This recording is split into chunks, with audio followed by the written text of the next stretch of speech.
Whoever invented the space station was a genius. But do you know how the astronauts inside land safely on Earth? It's a seemingly complicated process, but it's not simple at all. Every step of the process is basically on the brink of life and death. First, they have to finish the handover with the crew members who are staying on the space station. Then they have to enter the return module and close all the doors, and release the docking locks. Then the return craft will be ready to leave the station.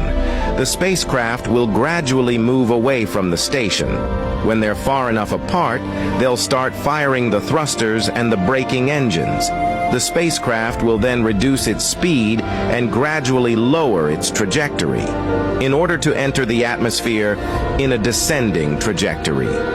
This is the process of deorbiting. When the spacecraft is ready to enter the atmosphere, it's rotated 90 degrees to ensure that the equipment on board doesn't collide with each other after separation. Then the propulsion module, the return module, and the orbital module are divided into 3 parts to return to Earth. The orbital module stores the astronauts' garbage from their lives in space. It is destroyed by ablation in the atmosphere along with the propulsion module.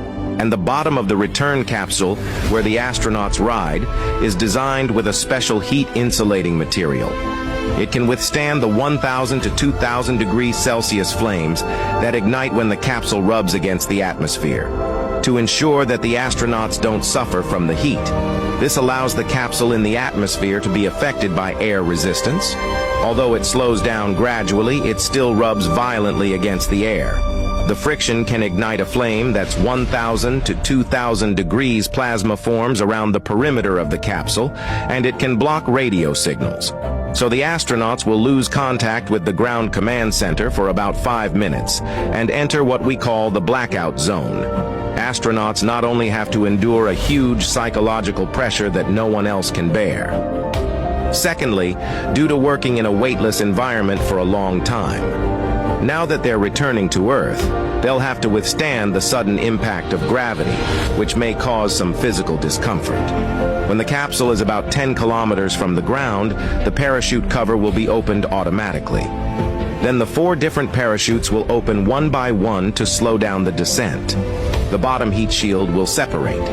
The thrust reverser engine, which serves as a cushion on the ground, will be exposed. As the capsule continues to descend, at about 1 meter above the ground, the thrust reverser will be activated to help the capsule make a safe, soft landing.